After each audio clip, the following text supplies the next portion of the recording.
네, 오늘 읽은 사사기 17장 말씀은 이제 16장까지 말씀이 사사들에 대한 이야기였고요. 17장부터 21장까지는 사사기 전체의 종결부, 이 마지막 부분이라고 이야기할 수 있습니다.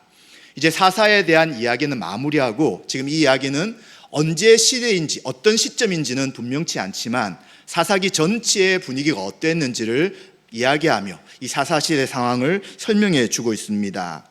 먼저는 17장과 18장에 오늘 읽었던 미가라는 사람의 이야기가 나타나고요.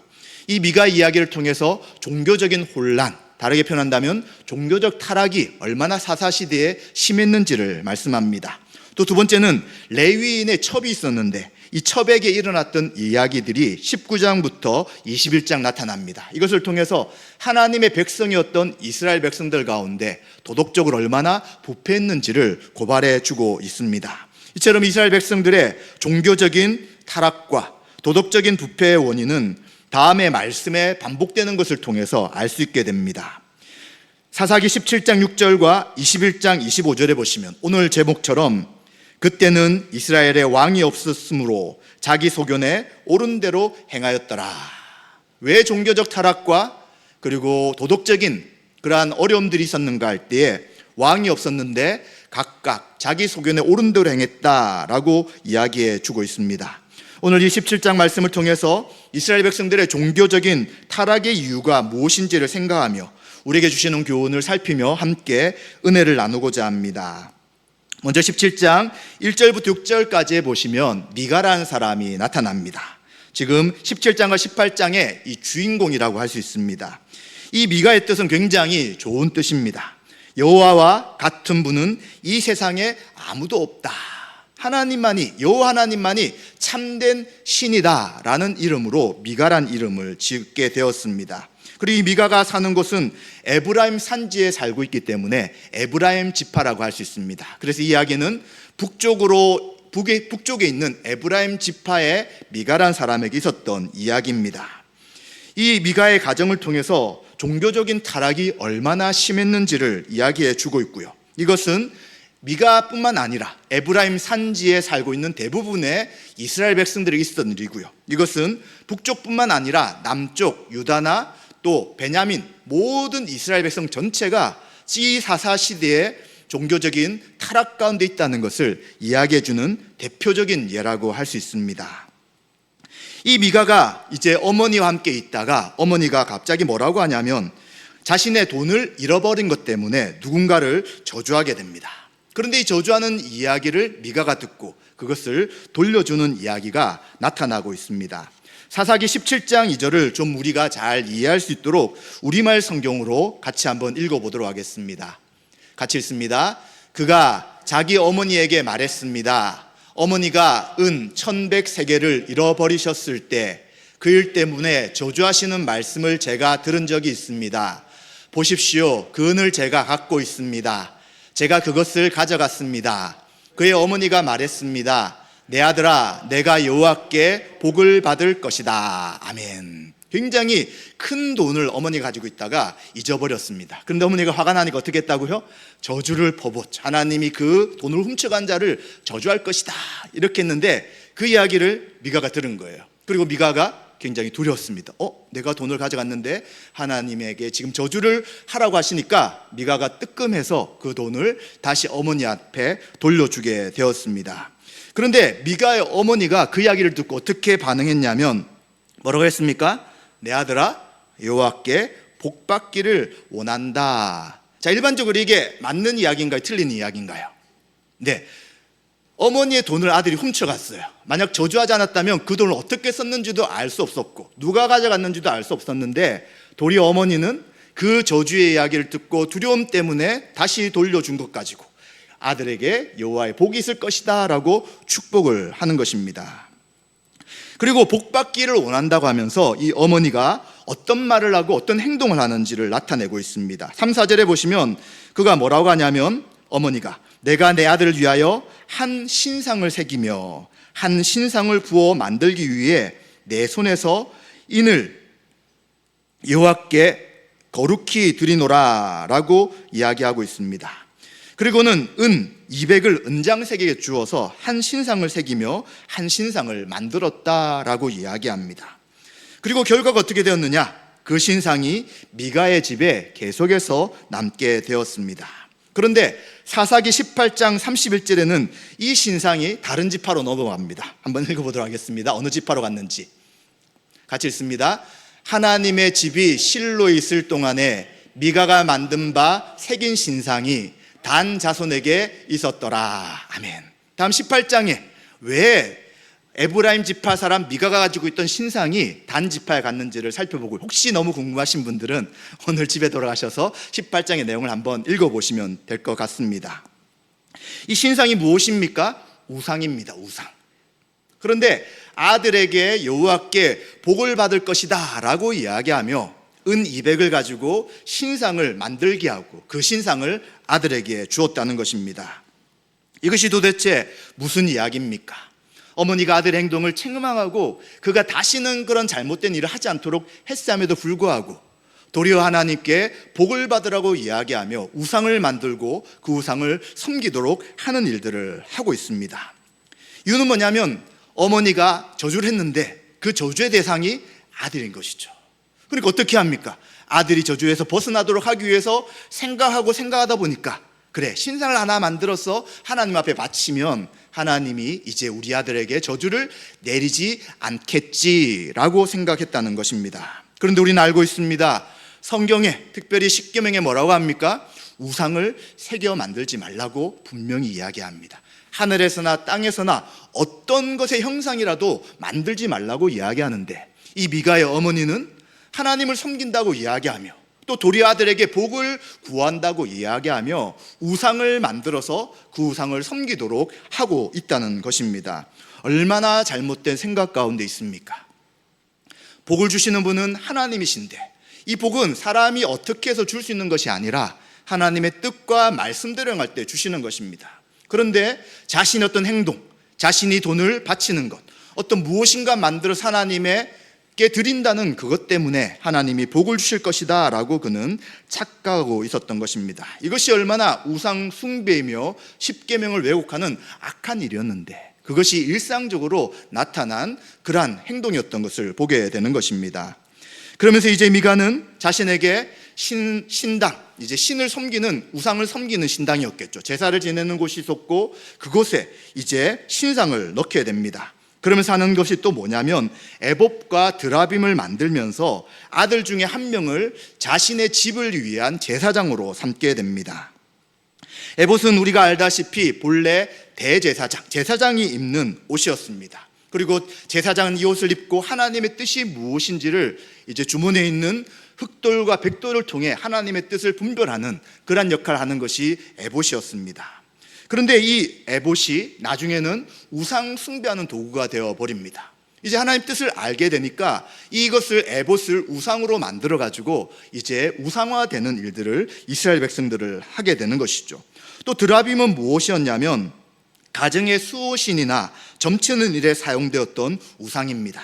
모양의 크기가 정확하지 않는데 사람 모양이 된 것도 있고 또 여러 가지 모양으로 만든 것을 가지고 있었습니다. 큰 것은 미갈의 집에 있었던 신상의 경우로 사람 크기였다고 사무엘상 19장 13절에 말씀하고 있고요. 또 어떤 것은 굉장히 적어서 라헬이 그것을 훔쳐가지고 자기 몸에 숨겼다는 이야기가 창세기 31장 34절에 있는 것입니다. 이것 또한 다 우상이죠.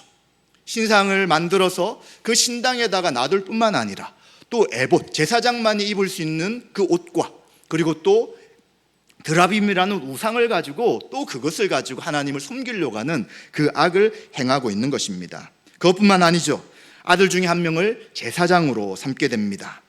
우리가 알다시피 제사장은 누구의 아들들만 제사장이 될 수 있습니까? 아론과 그의 아들들 그리고 그의 후손들만이, 자손들만이 제사장이 될 수 있는데 미가는 누구 지파 사람이었다고요? 에브라임 지파 사람이었습니다. 전혀 제사장 가문과는 관계없는 사람이었습니다. 그런데도 불구하고 그는 이제 신상도 있고 그리고 우상들도 있으니까 우리 집을 위한 제사장만 한 명 더 있다면 이제 하나님이 나에게 큰 복을 주실 것이다 라고 생각하며 이제 아들 한 명을 제사장으로 삼는 것이죠. 이것 또한 하나님 말씀을 어기는 굉장히 악한 일이 되는 것입니다. 그러면서 결국 이 모든 목적이 무엇이라고요? 네, 하나님께서 우리에게, 나에게 복을 주실 것이다 라고 생각하는 것입니다. 어머니도 자신이 한 저주가 아들에게 가지 않도록 우상을 만들고, 아들마저도 말씀과 아무 상관없이 자신의 생각과 뜻으로 제사장을 세워서 자기 가정에 복을 달라고 요청하고 있는 것이죠. 이스라엘의 제사장은 이스라엘 백성과 하나님 사이에서 중보적 역할을 하는 사람이었습니다. 죄를 지을 때 그 죄를 대속하기 위해 희생 제물을 드리고, 그것을 위해서 기도하고, 또 하나님 앞에 이스라엘 백성의 죄를 용서해달라고 구하는 역할이 제사장 역할이었지, 한 개인의 제사장이 되어서 그 집에 복을 내려달라고 하는 일은 이스라엘 백성들 가운데, 또 성경 가운데 구약시대에 있을 수 없는 일이었던 것이죠. 그런데 이 사사시대에 미가의 집에 이런 일이 일어나고 있는 것입니다. 그래서 성경은 6절에 도대체 왜 이런 일이 일어났느냐 할 때에, 당시에 왕이 없었기 때문에, 자기 소견에 옳은 대로 행했기 때문이다 라고 이야기를 해주고 있습니다. 왕이 없다는 것을 두 가지로 생각해 볼 수 있습니다. 첫 번째는 이스라엘이 하나님을 그들의 왕으로 인정하지 않았다는 것입니다.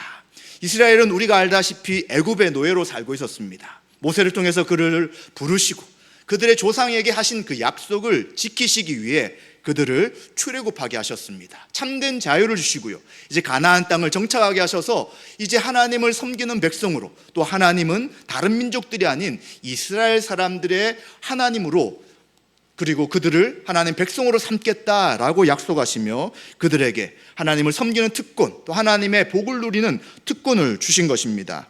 그런데 이 사사시대, 약속의 땅에 들어왔음에도 불구하고 이들은 하나님을 왕으로 인정하지 않는 것입니다.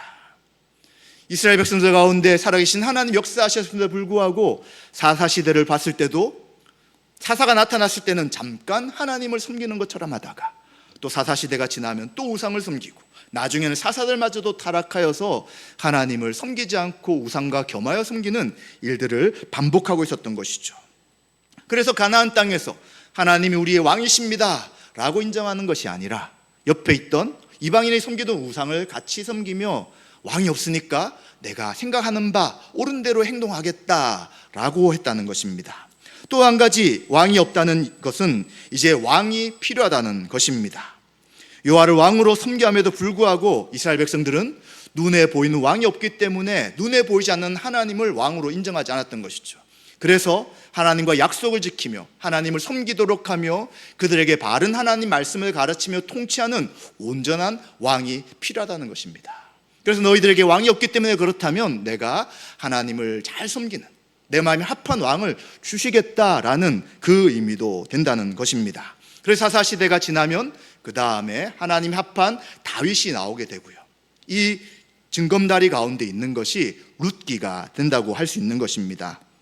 이처럼 미가의 가정은 하나님 말씀에 대해 굉장히 무지하였습니다. 이 사사시대의 특징이 말씀이 없는, 하나님을 왕으로 인정하지 않을 뿐만 아니라 그 하나님 말씀이 없어서 자기 마음대로 행동하는 것입니다. 그들은 하나님이 누구신지도 몰랐고요, 또 하나님께서 원하시는 삶의 원리, 믿음의 원리가 무엇인지 전혀 이해하지 못했습니다. 이방신이 섬기던 것처럼, 이방신을 섬기는 것처럼 형태는 남아있어요. 뭔가 하나님 앞에 신상을 만들고 또 에봇과 제사장을 만들면서 무엇인가 형태는 있지만 실제로는 하나님이 누구신지도 알지 못하고 하나님도 사랑하지 않으면서 우상과 하나님을 겸하여 섬기는 이런 일을 하는 것이죠. 그리고 이제 이러한 삶은 결국 하나님의 통치가 무엇인지를 거부하는 삶이라고 할 수 있는 것입니다. 미가와 그의 어머니는 하나님의 통치를 순종하기보다는 자신들이 복을 받아야 된다는 생각이 더 강했습니다. 하나님께 저주했던 그 저주가 아들에게 임하지 않기를 하기 위해 우상을 만들고요, 또 그 아들은 자기 가정을 위해서 제사장을 만들어 이제는 그 복이 자신의 가정에 충만하도록 했던 생각이 바로 그들의 생각이었습니다. 그들이 가진 복의 개념은 어떤 것입니까? 이 땅에서 잘 먹고 잘 살고, 누가 나의 신이 되든지 많은 신들을 섬김을 통해 삶에 아무런 어려움이 없을 것을 요청하는 것이 바로 그의 생각이었던 것이죠. 하나님 말씀하신 온전한 신앙과는 아무런 관계가 없는 우상을 섬기는, 그리고 종교적인 타락의 모습이 이 미가의 가정에 있었던 것을 보게 되는 것이죠. 그래서 잘못된 신앙, 우상 숭배자들은 형태는 하나님을 섬기는 처럼 보이는 것입니다. 예배를 할 수 있고요, 봉사를 할 수 있고요, 섬길 수도 있지만, 그러나 그 신앙의 핵심, 하나님이 어떠한 분이시며 또 하나님 우리 가운데 보내신 예수 그리스도를 통한 하나님의 은혜가 무엇인지는 전혀 모르고 하나님과 인격적 관계가 맺어 있지 않기 때문에 행동과 어떤 모습은 보이지만 그 마음속에는 자기 자신만 사랑하면 자기 자신만 사랑하는 자아로 충만하고, 그리고 눈에 보이는 이 세상의 물질적인 욕심을 위해 살아가는 그러한 모습이 가득하게 되는 것이죠. 그래서 인간 마음속에 있는 욕망을 쫓아 살아가는 삶, 결국 이것이 탐심을 쫓는 삶이고요, 이 탐심은 결국 우상 숭배라고 성경은 말씀하고 있는 것입니다. 바로 미가와 그 미가의 어머니가 했던 모든 행동들이 바로 탐심 가운데 우상 숭배의 모습이라고 말할 수 있는 것입니다. 이제 이 사람은 이것을 더 뛰어넘어서 다른 행동을 하게 됩니다. 바로 7절과 13절에 이제 레위인 한 사람이 소개되고 있습니다. 이 레위인은 유다 베들레헴 출신입니다.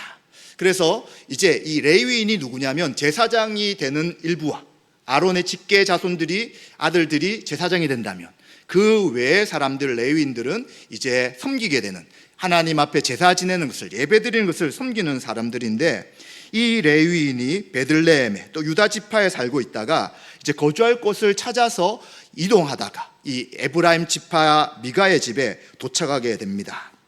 그런데 이 도착한 레위인에 대해서 레위인에 대해서 이 미가가 이상한 제안을 하게 됩니다.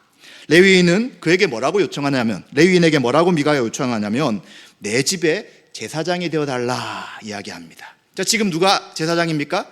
자기 아들이 제사장이에요. 근데 유다 지파 레위인이 왔으니까 누가 더 하나님과 가깝다고 생각합니까? 누가 더 제사장 역할을 잘할 것이라고 생각합니까? 당연히 그는 레위인이 잘할 것이다 라고 생각했습니다. 그래서 당신이 유다 지파고 또 레위인이라면 우리 집에 제사장이 되어 주십시오. 레위인이라고 다 제사장이 될 수 없습니다. 그런데 또다시 자기 집을 위해서 유다 사람을, 이제 레위인을 자신의 집에 제사장으로 삼겠다고 합니다. 그래서 뭐라고 이야기하냐면 조건을 겁니다. 은 해마다 1년에 한 번씩 은 열을 주고 의복 한 벌을 주면서 먹을 것을 주고 이곳에서 아무런 어려움이 없도록 살게 하겠다라고 이야기합니다. 어머니도 돈이 굉장히 많았고 또 이 미가도 어느 정도 돈이 많았던 것 같습니다. 그래서 돈으로 이제 제사장을 사겠다고 생각하고 레위인에게 그 요청을 하게 됩니다. 레위인은 어떻게 했을까요? 그 요청을 받아들입니다. 레위인 정도 되면 하나님 말씀을 미가보다 더 잘 알고 있었을 것입니다. 그런데도 불구하고 하나님 말씀이 그에게는 중요하지 않는 것이죠. 지금 내가 먹고 살 수가 없어서 유다 베들레헴을 떠나서 지금 이곳 저곳을 방랑하고 있는데 나에게 모든 것을 주고 제사장을 삼는다면 그곳에 정착하는 것이 당연하다라고 생각을 하는 것입니다. 그래서 그는 이제 미가의 아들들 중에 한 사람이 되면서 미가의 집에 개인 가정을 위해 축복을 빌어주는 제사장의 역할을 하게 됩니다. 그런데 12절 13절에 보시면 이 미가가 왜 이렇게 했냐면 레위인으로 인해 여호와께서 복 주실 것이라고 생각했다고 이야기합니다. 그리고 그는 레위인을 구별해서 제사장이 되게 하고요, 그리고 자신에게 드디어 레위인의 유다 후손이 제사장이 되었기 때문에 이제 하나님의 복 받는 것은 당연하다 라고 하며 만족했다라고 이야기해 주는 것입니다. 도대체 왜 레위인이 유다에 있지 못하고 또 제사장들을 도와서 예배를 드리는 이 일들을 감당하지 못하고 이렇게 떠나게 되었을까요? 우리 신명기 18장 1, 2절에 보시면 레위 사람 제사장과 레위의 온 지파는 이스라엘 중에 분깃도 없고 기업도 없다라고 이야기합니다. 우리가 구약을 잘 아시는 성도님들이 알다시피 12지파 중에 레위 지파만 땅을 분배받지 않았습니다. 하나님이 레위 지파의 기업이 된다, 상속이 된다라고 하면서 그들에게는 땅을 주지 않았습니다. 그리고 그들은 여호와의 화제물과 그 기업을 먹을 것이라. 그들이 그들의 형제 중에서 기업을 가지지 않을 것은 여호와께서 그들의 기업이 되심이니 그들에게 말씀하심 같은 힘이라. 이 말씀처럼 제사를 지낼 때 제물을 가져오면 그 제물 중에 제사장이 먹는 것이 있습니다. 또 일부는 레위인들에게 돌아가는 것이 있습니다. 이런 것을 통해서 레위인들은 먹고 살 것을 성경에 말씀해 주었습니다. 만약 이 말씀이 그대로 지켜진다면 레위인들이 배고프거나 또 다른 지역으로 이동할 필요가 없겠죠. 그런데 이 레위인이 지금 살 곳을 위해 움직였다는 것은 이 말씀이 그대로 지켜지지 않고 있다는 것입니다. 하나님이 기업인데도 불구하고 제사도 제대로 시행되지 않으며 또 제사를 지낼 때 제물도 드리지 않고 이 제물이 제대로 나눠지지 않음을 통해서 지금 레위 자손인 유다 사람이 방황하고 있었던 것임을 알게 되는 것이죠. 그리고 민수기 18장 20절 21절은 같이 한번 읽어보겠습니다. 같이 읽습니다. 여호와께서 또 아론에게 이르시되 너는 이스라엘 자손의 땅에 기업도 없겠고 그들 중에 아무 분깃도 없을 것이나 내가 이스라엘 자손 중에 내 분깃이요 내 기업이니라. 내가 이스라엘의 11조를 레위 자손에게 기업으로 다 주어서 그들이 하는 일 곧 회막에 사는 일을 갚나니. 아멘. 21절에 보시면 뭘 준다고요? 이스라엘 백성에는 11조를 레위 자손들에게 주라고 이야기합니다. 그래서 이 11조가 모이고 이 11조를 통해서 회막을 섬기는 일을 했던 레위인들은 살아갈 수 있었던 것이죠. 그런데 지금 레위인 가운데 있었던 이 유다 지파 사람이 이 일들을 하지 못한다는 것은 결국 이스라엘 백성들이 필요한 11조를 공급해 주지 않는 것입니다. 각 지파마다 이기적으로 자기 지파만 위해 살아갈 뿐만 아니라 각 가정이 자기만 위해 살아가다 보니까 레위 자손들에게 11조가 공급되지 않고 결국 이들은 먹고 살 수가 없어서 그들의 고향을 떠나서 지금 에브라임 지파 산지에 있는 미가의 집까지 오게 되었던 것이죠. 모세 아론은 레위 지파였습니다.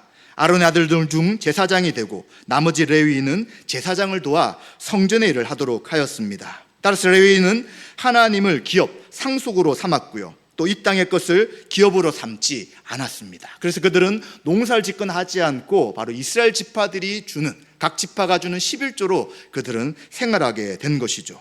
그런데 이것이 지켜지지 않게 되었습니다. 왜 그렇습니까? 이제 이들은 하나님께서 주신 말씀을 순종하지 않기 때문에 결국은 하나님의 뜻대로 모든 이스라엘 백성이 움직여야 하지만 이제 레위 지파가 굶게 되는 상황이 생기게 되는 것이죠. 그런데 이 레위 지파는 개인의 제사장이 된다고 할 때 그것을 거부해야 합니다. 그런데 왜 그는 정착하게 되었을까요? 바로 개인의 한 집을 위해 유익을 위한 제사장이 될 때 이제 떠돌지 않고 먹고 살 수 있다는 생각 때문이었습니다. 그래서 레위인은 하나님 앞에 드려진 사람이며 하나님을 섬기는 사람이지 개인과 가정을 위해 복을 빌어주는 역할을 하는 사람이 아님에도 불구하고 먹고 사는 문제로 종교적 타락의 심각성을 우리는 보게 되는 것입니다.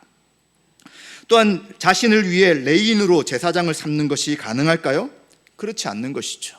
그런데 미가는 점점 타락한 모습을 보여주게 되는 것입니다. 처음에는 어머니 것을 훔치는 굉장히 윤리적으로 악한 모습을 보이다가 이제 어머니가 신상을 주니까 그 신상을 가지고 이제는 신당에다가 그 신상을 집어넣고 하나님 나에게 복 주실 것이라고 생각합니다. 더 나아가서는 이제 자신의 아들을 제사장으로 만들어서 더 이상 하나님이 자신을 저주하는 것이 아니라 복을 주실 것이라고 생각하죠. 그리고 더 나아가서 레위인을 만나가지고 이 레위인이 우리 집의 제사장이 되어서 하나님의 복을 받을 것이다 라고 생각하는 것입니다.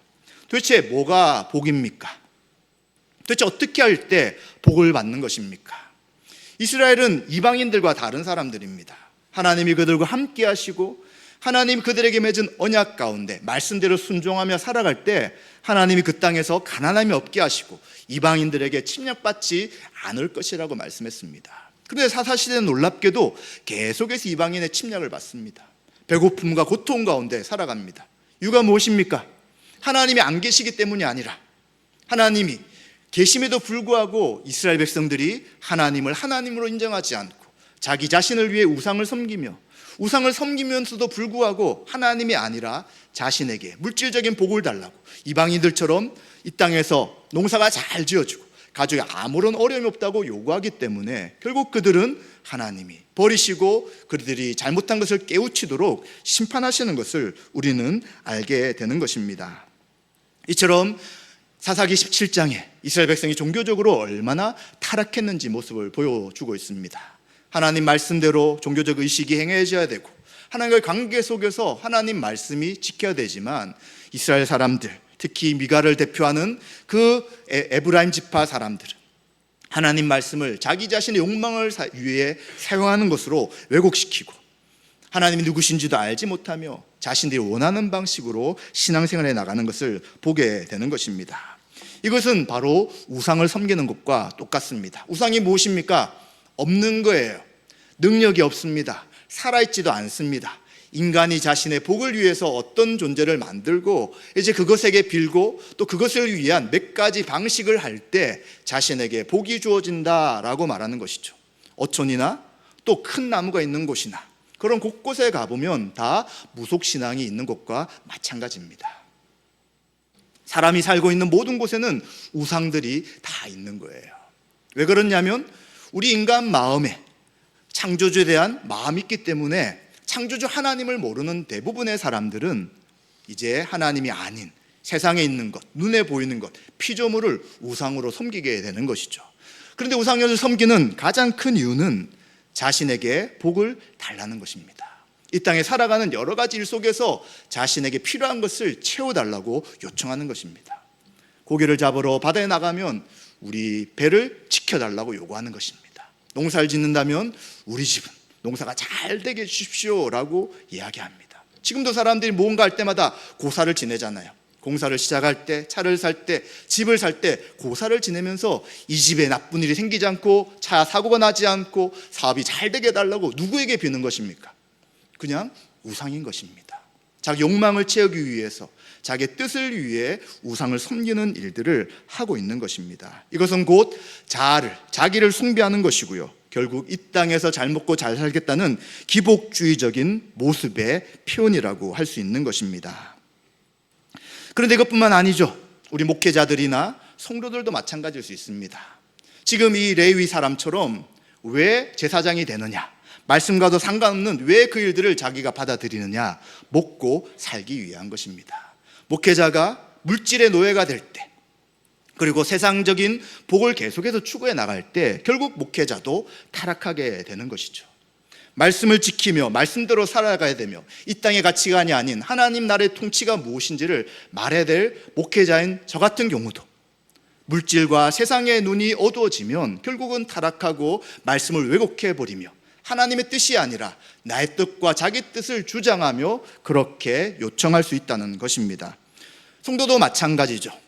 성도도 하나님을 섬기는 이유가 자기 자신의 복을 위한 것이 되어버린다면 이 땅에서 눈에 보이는 잘 되는 것, 어려움이 없는 것, 그냥 행복하게 살아가는 것, 이것이 초점이 맞추어진다면 결국 우리들은 종교적인 타락 가운데 형태와 형식은 하나님 앞에 예배드리는 것처럼 보이지만 우상을 섬기는 것과 똑같은 삶을 살 수 있다는 것을 우리는 이 사사기에 이 미가의 모습을 통해서 생각해 보게 되는 것입니다.